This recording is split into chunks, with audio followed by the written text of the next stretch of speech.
Assalamualaikum warahmatullahi wabarakatuh dan salam sejahtera. Terima kasih banyak kerana sudi datang untuk menonton video saya pada hari ini.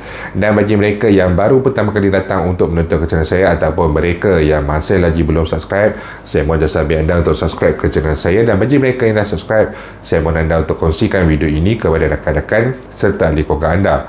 Semoga apa yang saya nak kongsikan sedikit pada hari ini adalah satu perkongsian yang bermanfaat untuk kita semua, insya-Allah. Okey, hari ini saya ingin berkongsikan sedikit berkenaan dengan persoalan yang timbul berkaitan dengan jumlah yang boleh dikeluarkan daripada pengeluaran khas KWSP sebanyak RM10,000 ini, yang mana jumlah yang dibenarkan untuk dikeluarkan adalah minimum RM50 dan juga maksimum sebanyak RM10,000. Jadi ada beberapa persoalan yang sampai dalam perhatian saya berkenaan dengan jumlah yang boleh dikeluarkan. Okey, jadi jika kita lihat perkongsian pertama di sini, perkongsiannya adalah seperti berikut. Dia nak tanya dia boleh keluarkan ataupun tidak, yang mana jumlah keseluruhan baki KWSP beliau adalah sebanyak RM151.67, yang mana dalam akaun satu ada RM111 dan juga akaun dua dia ada RM40.41. Okey, jadi bagi kes pencarum ini,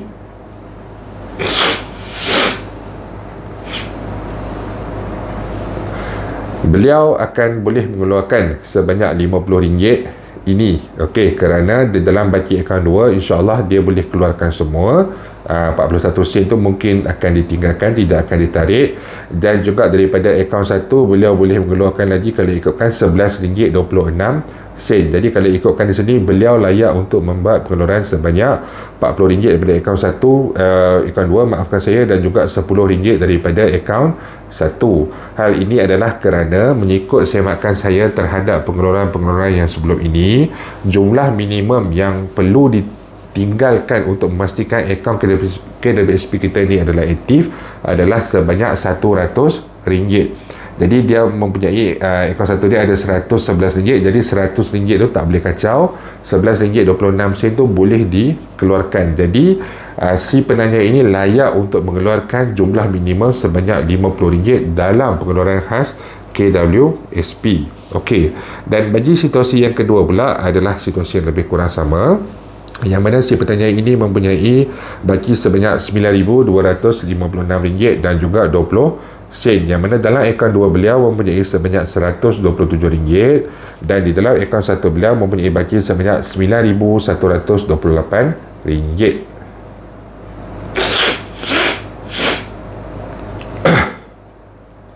Jadi si penanya ini kalau kita ikutkan, beliau boleh mengeluarkan baki semua di dalam akaun 2 ini sebanyak RM127. Kita abaikan nilai ringgit dan juga nilai sen tu. Jadi dalam akaun 2 ini dia boleh keluarkan sebanyak RM120 dan juga dalam akaun 1 ni dia boleh keluarkan sebanyak RM9,020. RM100 perlu ditinggalkan di dalam akaun 1. Kita abaikan jumlah RM8.22 tu. Jadi maksudnya RM9,100 daripada akaun 1 dan juga sebanyak RM120 daripada akaun 2. Jadi dia boleh mengeluarkan sebanyak RM9,120. Nah, RM20 tu insya-Allah boleh dikeluarkan lah, sebab kita kalau situasi yang RM50 tadi, 40 campur dengan RM10 akaun 1 kita boleh keluarkan. Jadi insya-Allah dia boleh keluarkan maksimum RM9,120. Kita kena ingat baki yang perlu ditinggalkan di dalam akaun 1 adalah sebanyak RM100 dan baki dalam akaun 2 boleh dibiarkan kosong. Jadi bagi yang bertanya RM10,000 dan sebagainya, ia bergantung kepada baki akaun 1 dan juga akaun 2 KWSP anda. Jika melebihi, insya-Allah anda layak untuk membuat pengeluaran sebanyak RM10,000. Jika baki kedua-duanya kurang daripada RM10,000, tampurkan kedua-duanya, kemudian tolak saja 100, anda akan dapat idea berapa yang anda boleh keluarkan. Tujuan saya berkongsikan ini adalah yang pertama kerana banyak persoalan yang bagi mereka yang tidak jelas berkenaan dengan berapa yang mungkin boleh dikeluarkan. Yang keduanya adalah bagi memberikan sedikit idea kepada mereka yang mungkin ada merancang untuk mungkin menyelesaikan hutang, memulakan perniagaan kecil dan juga sebagainya. Jadi tujuan saya adalah untuk memberikan anda sedikit gambaran berapa jumlah yang anda mungkin boleh dapat. Jadi anda boleh agak di situ macam mana anda nak tentukan perbelanjaan anda apabila pengeluaran ini boleh dilakukan kelak. Bagi isu pembayaran sebanyak one off ataupun secara bulanan, masih lagi tidak ada sebarang penjelasan yang lengkap. Tetapi apa yang saya boleh katakan, teruskan berdoa, terutama sekali bagi mereka semua yang mengharapkan pengeluaran ini secara one off.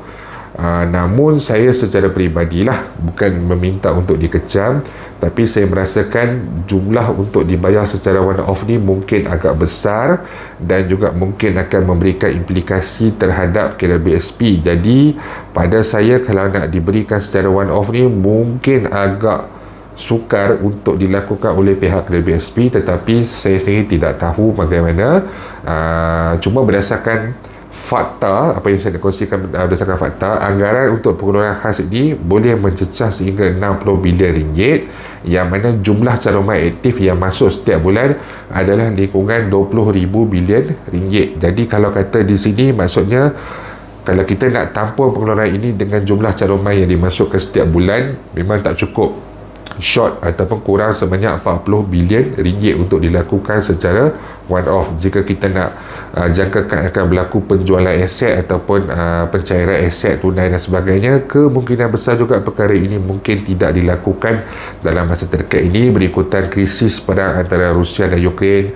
Harga pasaran bagi aset dan juga sebagainya mungkin tidak menentu, mungkin rendah dan sebagainya, dan mungkin akan mengakibatkan kerugian kepada pihak KWSP jika dijual sekarang. Jadi saya melihat one off ini mungkin agak sukar sedikit, tetapi apa-apa pun berdoa, tidak mustahil ianya boleh berlaku, kerana kita sebagai rakyat Malaysia ini, kita pun tak tahu berapa cairan tunai yang KWSP miliki. Mungkin KWSP memiliki cairan tunai yang lebih besar dan mereka mempunyai keupayaan untuk melakukan pembayaran ini secara one off. Bagi isu ini, insyaAllah saya akan berkongsikan kepada anda semua kelak apabila mendapat maklumat yang lebih jelas. Itu saja yang saya nak kongsikan hari ini. InsyaAllah jika ada sebarang perkembangan terbaru, saya akan memaklumkan anda semua. Bagi mereka yang punya sebarang persoalan, sebarang pertanyaan ataupun sebarang komen masalah, anda boleh utarakan di ruangan YouTube ataupun di ruangan Facebook saya, Firdaus Selamat Channel. InsyaAllah kita akan jumpa lagi. Jangan lupa untuk share, jangan lupa untuk subscribe. Assalamualaikum warahmatullahi wabarakatuh.